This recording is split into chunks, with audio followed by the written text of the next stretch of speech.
Welcome back. Now, another topic in the study of semantics is the study of componential analysis, which is to say we analyze meaning in terms of the components or the parts that build up into each meaningful word. And it's based on the notion of semantic features, very similar to the features we studied with phonetics.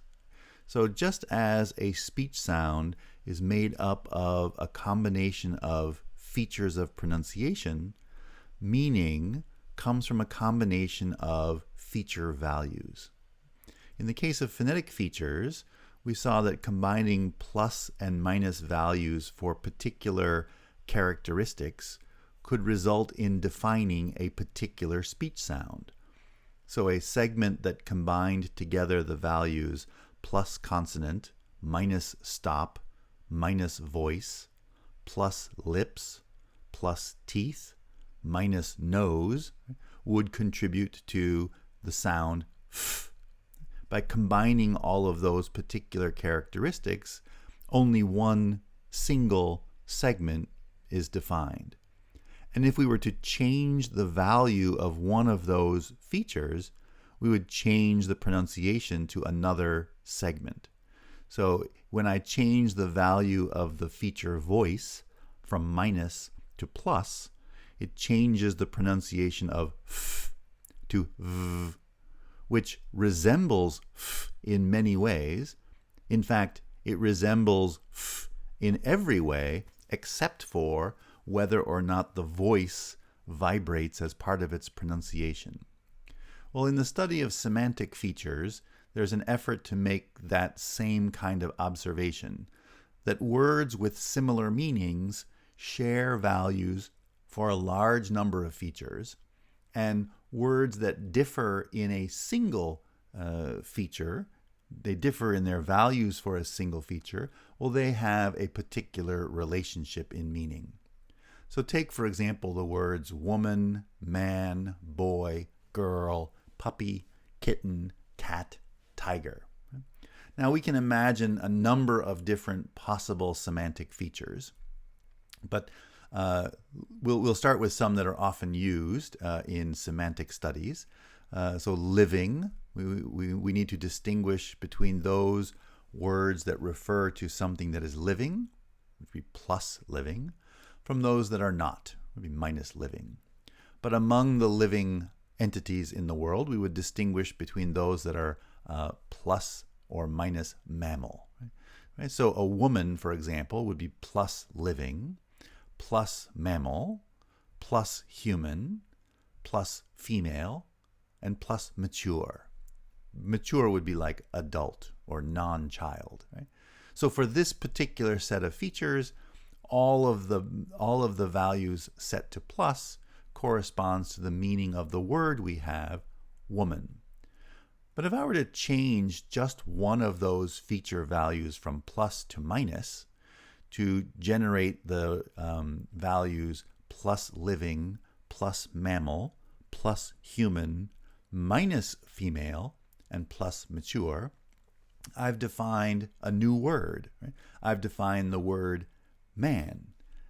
And we've noticed that by changing the value of just a single feature, we've actually we've come up with a formal definition for antonyms. Antonyms are words that share nearly all of their feature values, but differ on a particular feature. Now, I could take the feature values for the word man, right, and then change just the value for the feature mature from plus to minus, and that's going to provide the set of feature values needed to express boy. Right? So what's changed has been the value of the feature mature from plus for man to minus for boy. Now, in this case, we would not call man and boy antonyms. So we would need to do a little more work to distinguish what defines features that determine antonyms and what features don't. Now, we can distinguish boy from girl by just changing one of the feature values. And by now you probably get the idea, right? If we change the value of the feature female from minus to plus, we're going to define girl. Right? Now in a word like puppy, right, the same features might be included, but the values for those features are not going to be identical. Now, surely there are some additional features that are missing from this example. But the key point here is that a word like puppy, unlike woman, man, boy, or girl, the word puppy can apply to both male and female animals. The word puppy is unmarked for the feature female. And that way we can refer to either a female puppy or a male puppy as a puppy.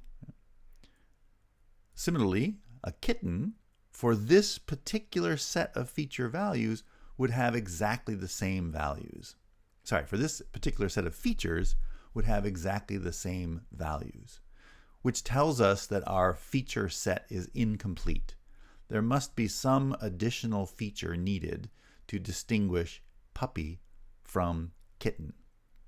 Perhaps a feature like feline or canine, something that defines a class of animals with certain characteristics. Now, in the case of kitten, the feature mature is specified as minus, right?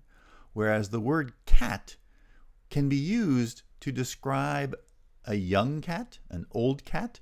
The word cat is in fact unspecified or unmarked for the feature mature, because the word cat is a hypernym, right? It's a more general expression that includes kitten. Kittens are all cats, but not all cats are kittens.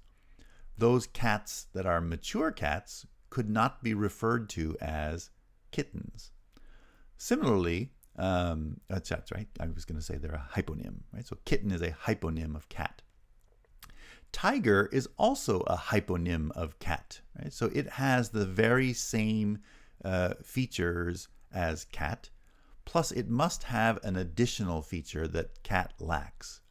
Again, we haven't developed the full set of features necessary, but the example shows us this approach of componential analysis, that we distinguish words and their meanings from one another by sets of feature values. Words that are very similar in meaning share the same values for a large set of features. Words that are completely unrelated would share few to none of their feature values. Antonyms are those particular relationships. Antonyms, the term antonym describes a particular relationship between a pair of words that differ in their value for a particular feature, but they generally share many of their feature values. Okay, that's semantic features in componential analysis.